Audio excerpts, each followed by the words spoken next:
Chapter 6 Section 1 Down Below Main Base, 5:20:52. It was storming on Down Below when the shuttle came down, and that was not uncommon. On a world of abundant cloud, when all the winter on the northern continent was wrapped in sea-spawned overcast, seldom cold enough to freeze, not warm enough for human comfort. Never a clear sight of sun or stars for month on dreary month. The unloading of the passengers at the landing site was proceeding in a cold, pelting rain. A line of tired and angry people trudging over the hill from the shuttle, to be settled into various warehouse digs amid stacks of mats and musty sacks of Prush and Feekly. "Move it over and stack it up!" The supervisors shouted when the crowding became evident, and the noise was considerable.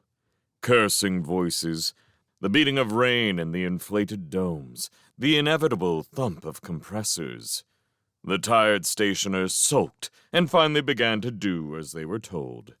Young, most of them, construction workers and a few techs, virtually without baggage and no few of them frightened at their first experience of weather. They were station-born, wheezing at a kilo or so extra weight from Down Below's gravity, wincing at thunder and at lightning which chained across the roiling skies. No sleep for them until they could set up some manner of dormitory space. No rest for anyone, native or human, who labored to carry foodstuffs over the hill to lay the shuttle, or the crews trying to cope with the inevitable flooding in the domes. John Lucas oversaw some of it, scowling, walked back to the main dome where the operations center was. He paced, listened to the rain, waited the better part of an hour, finally suited up again and masked to walk to the shuttle. "Goodbye, sir," the comm operator offered, rising from his desk. Others stopped work, the few who were there. He shook hands, still frowning, and finally walked out the flimsy lock and up the wooden steps to the path, splattered again by the cold rain. His 50-ish overweight was unflattered by the bright yellow plastic. He had always been conscious of the indignity and hated it. Hated walking in mud up to the ankles and feeling a chill which penetrated even the suit and the liner. Rain gear and the necessary breathers turned all the humans at the base into yellow monsters, blurred in the downpour.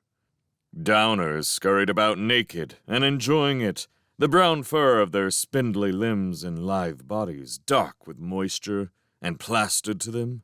Their faces, round-eyed and with mouths set in permanent O's of surprise, watched and chattered together in their own language, a babble in the rain and the constant bass of thunder. He walked the direct trail to the landing site, not that which led on the other leg of the triangle, past the storage domes and barrack domes. This one had no traffic, no meetings, no goodbyes. He looked across to fields which were aswim. The gray-green brush and the ribbon trees on the hills about the base showed through curtains of rain. And the river was a broad, overflowed sheet on the far side bank, where a marsh tended to form, for all their attempts to drain it. Disease among the native workers again, if any downers had slipped in unvaccinated. It was no paradise Down Below base. He had no reluctance to leave it, and the new staff and the downers to each other.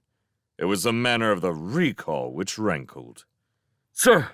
A last parting nuisance came splashing after him on the trail. Bennett Jacint.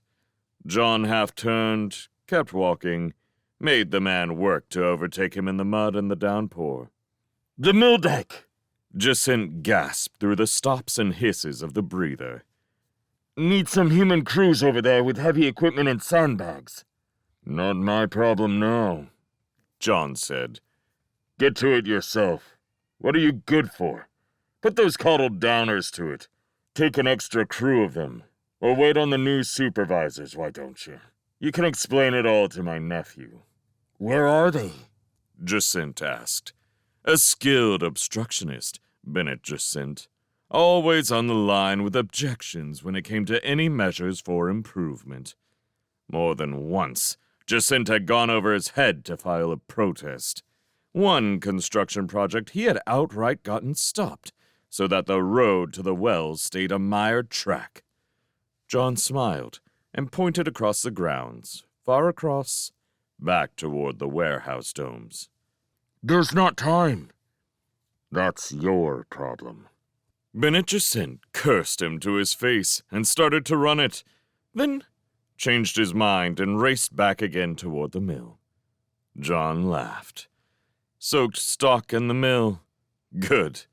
Let the Constantines solve it. He came over the hill, started down to the shuttle, which loomed alien and silver in the trampled meadow, its cargo hatch lowered. Downers toiling to and fro, and a few yellow-suited humans among them. His trail joined that on which the Downers moved, churned mud. He walked on the grassy margin, cursed when a Downer with a load swayed too near him, and had the satisfaction at least that they cleared his path. He walked into the landing circle, nodded curtly to a human supervisor, and climbed the cargo ramp into the shadowed steel interior. He stripped the wet rainsuit there in the cold, keeping the mask on. He ordered a Downer gang boss to clean up the muddied area, and walked on through the hold to the lift, rode it topside, into a steel, clean corridor, and a small passenger compartment with padded seats. Downers were in it, 2 laborers making the shift to station.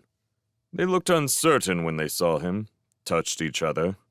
He sealed the passenger area and made the air shift, so that he could discard his breather and they had to put theirs on. He sat down opposite them, stared through them in the windowless compartment. The air stank of wet Downer, a smell he had lived with for 3 years, a smell with which all Pell lived, if one had a sensitive nose. But down below base worst of all, with dusty grain and distilleries and packing plants and walls and mud and muck and the smoke of the mills, latrines that flooded out, sump pools that grew scum, forest moles that could ruin a breather and kill a man who was caught without a spare. All of this, and managing half-witted Downer labor with their religious taboos and constant excuses. He was proud of his record, increased output, efficiency where there had been hands-folded complacency that Downers were Downers and could not comprehend schedules. They could, and did, and set records in production. No thanks of it. Crisis hit the station, and the Downbelow expansion, which had limped along in and out of planning sessions for a decade, was suddenly moving. Plants would get the additional facilities he had made possible, manned by workers whose supply and housing he had made possible, using Lucas Company funds and Lucas Company equipment. Only a pair of Constantines were sent down to supervise during that stage, without a "thank you, Mr. Lucas," or a "well done, John." Thanks for leaving your own company offices and your own affairs. Thanks for doing the job for 3 years. Emilio Constantine and Milico D. appointed down below, supervisors. Please arrange affairs and shuttle up at the earliest. His nephew Emilio. Young Emilio was going to run things during construction. Constantines were always in at the last stage, always there when the credit was about to be handed out. They had democracy in the council, but it was dynasty in the station offices. Always Constantines. Lucas's had arrived at Pell as early, sunk as much into its building, an important company back in the Hinderstars. But Constantines had maneuvered and gathered power at every opportunity. Now again, his equipment, his preparation, and Constantine's in charge when it reached a stage where the public might notice. Emilio, his sister Alicia's son, and Angelo's. People could be manipulated, if the Constantine name was all they were ever allowed to hear, and Angelo was past master at that tactic. It would have been courtesy to have met his nephew and his wife when they came in, to have stayed a few days to trade information, or at the very least to have informed them of his immediate departure on the shuttle which had brought them down. It would also have been courtesy on their part to have come at once to the domes for an official greeting, some acknowledgement of his authority at the base. But they had not. Not even a calm-sent hello, uncle, when they landed. He was in no mood for empty courtesies now, to stand in the rain shaking hands and mouthing amenities with a nephew with whom he seldom spoke. He had opposed his sister's marriage, argued with her. It had not linked him into the Constantine family. With her attitude, it was rather a desertion. He and Alicia had not spoken since, save officially. Not even that in the last several years. Her presence depressed him, and the boys looked like Angelo, as Angelo had been in his younger days. He avoided them, who probably hoped to get their hands on Lucas Company, at least a share of it after him as nearest kin. It was that hope, he was still persuaded, which had attracted Angelo to Alicia. Lucas Company was still the biggest independent on Pell, but he had maneuvered out of the trap, surprised them with an air, not one to his taste, but a live body all the same. He had worked these years on Downbelow, reckoning at first it might be possible to expand Lucas Company down here, through construction. Angelo had seen it coming, had maneuvered the council to block that. Ecological concerns. Now came the final move. He accepted the letter of his instruction to return, took it just as rudely as it was delivered, left without baggage or fanfare, like some offender ordered home in disgrace. Childish it might be, but it might also make a point with counsel. And if all the stock in the mill was soaked on the first day of the Constantine administration here, so much the better. Let them fill shortages on station. Let Angelo explain that to the council. It would open a debate in which he would be present in council to participate. And, he wanted that. He had deserved something more than this. Engines finally activated, heralding lift.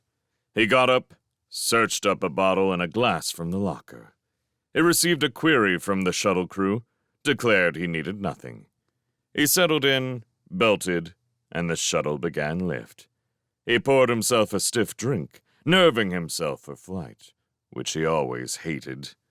Drank, with the amber liquid quivering in the glass under the strain of his arm and the vibration of the ship. Across from him, the downers held each other and moaned.